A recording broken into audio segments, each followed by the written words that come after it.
Hola les amis, j'espère que vous allez bien. Aujourd'hui on se retrouve pour une nouvelle vidéo dans laquelle je vais te parler du Bitcoin. C'est parti! Le Bitcoin est avant tout un programme qui est décentralisé dans lequel toute personne qui dispose du programme Bitcoin va pouvoir créer des Bitcoins et s'échanger cette monnaie qu'on appelle également le Bitcoin. On va voir plusieurs choses. Tout d'abord l'historique des programmes qui nous ont permis de gagner de l'argent sur Internet. Ensuite nous verrons l'aspect informatique, l'aspect financier et enfin au niveau du cerveau. Voilà. Au niveau historique, pour gagner de l'argent, il a existé toutes sortes de programmes. Parmi les premiers programmes, nous avons eu des jeux en ligne et ils avaient des énigmes à résoudre. Une fois ces énigmes résolues, elles recevaient en fait un chèque chez elles. Ensuite, il y a eu l'arrivée du jeu vidéo World of Warcraft. Certaines personnes se sont fait de l'argent grâce au jeu, tout simplement parce qu'elles passaient beaucoup de temps dans le jeu à essayer de gagner tel ou tel objet qui était rare, et ensuite elle les revendait à des personnes qui n'avaient pas le temps de jouer. Cette historique nous permet de comprendre que des gens ont toujours trouvé des moyens de créer un programme ou de détourner un programme pour gagner de l'argent. Maintenant, si on le rapporte au Bitcoin, au final, le Bitcoin, c'est ni plus ni moins qu'un programme pour gagner de l'argent, c'est une sorte de loterie. Maintenant, si on devait transposer l'univers de World of Warcraft au Bitcoin, en fait, c'est exactement plus ou moins la même chose, avec quelques petites différences, mais le principe reste le même.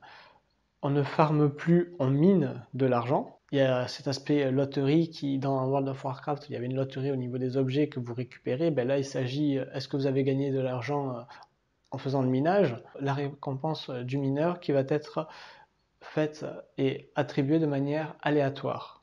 Voilà. Mais comme on le sait tous, en informatique, l'aléatoire n'existe pas.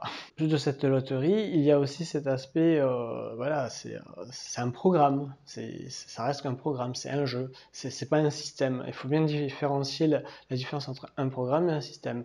Un programme, c'est quelque chose qui est voué à être fini. Je m'explique. On parle d'obsolescence programmée, il y a un début et une fin.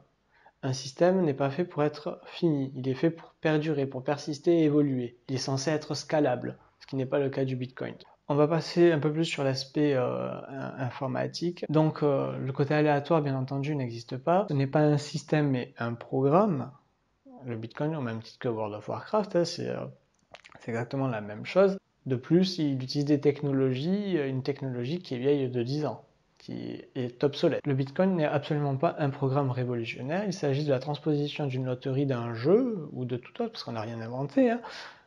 Ça a été transposé. Le gros souci du Bitcoin aussi, c'est que en termes de ressources humaines, ressources machines et ressources électriques, ça prend énormément de temps pour faire vivre ce projet, qui à la base est obsolète depuis plus de 10 ans. C'est pour ça que ça a donné naissance à plus de 70 crypto-monnaies qui existent. Sur l'aspect financier, le Bitcoin est tout à fait extraordinaire parce qu'il parvient à défier et à remettre en question toutes les lois du marché économique que nous avons instaurées. Et ça, c'est juste extraordinaire. Ça, c'est franchement un programme qui fait ça. Et en même temps, c'est un petit peu normal vu qu'il s'agit d'une loterie derrière et d'un programme et non pas d'un système. Ce qui est remarquable avec le Bitcoin, c'est que c'est à la fois une monnaie. Dans certains pays, on peut l'utiliser pour payer avec.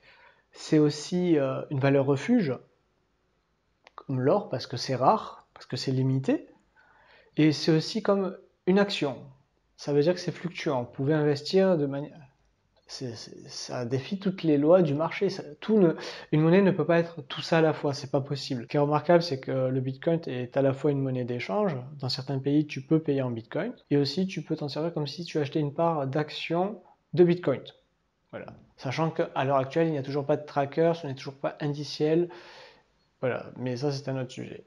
Au niveau cadre juridique, alors sur le cadre juridique financier, il est vrai que ce n'est pas encore mis à la bourse, ce n'est pas encore mis sur les marchés financiers, dans le sens où ce n'est pas régulé, il n'y a pas de tracker, il n'y a rien de tout ça. Sur l'aspect juridictionnel, certains pays ont adopté leurs propres lois vis-à-vis du Bitcoin. Si à la base le Bitcoin est de façon à être faite pour que ça ne soit pas soumis aux règles du marché, ben chaque pays a mis en place leurs propres règles. Et ils sont en train de le faire. Voilà. Donc ça part un petit peu en sucette. Mais bon, il faut savoir que la majorité des serveurs sont 90% en Chine. Le problème du Bitcoin est le suivant, c'est qu'au moment de la transaction que vous allez effectuer auprès d'un commerçant, il se peut que entre la transaction et le paiement, il y ait une différence en fait de la valeur du Bitcoin. Et ça peut être soit le commerçant ou soit vous, le client, qui peut être perdant. Ce qui est incroyable avec le Bitcoin, c'est que c'est une monnaie déflationniste. C'est une monnaie qui a permis à des pays qui étaient en difficulté de se relever, de s'en sortir.